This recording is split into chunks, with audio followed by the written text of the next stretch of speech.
你这学期真的好好学习了？你看你上学期期末那个成绩，可是我都过了，我成绩咋了？你就这点追求啊？想跟我考一个学校，这点成绩可不够。而且出国前还要把1级考了，现在水平可真不行。你放心吧，下学期我肯定好好学。你看，两耳不闻窗外事。这可是你说的啊，来，跟我拉钩。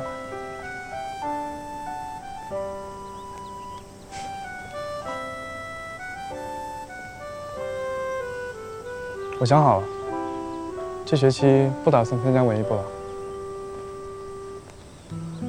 可是我姐还跟我说要提拔你当部长呢，你要不去的话，真挺可惜的。没事，我不在乎当不当部长。你呢？我咋了？如果我退的话，你还要留在文艺部吗？那我肯定不在啊，咱俩共进退，好吧？你真的好好学习了，听到没有？知道啦，你咋比我姥还唠叨？嗯。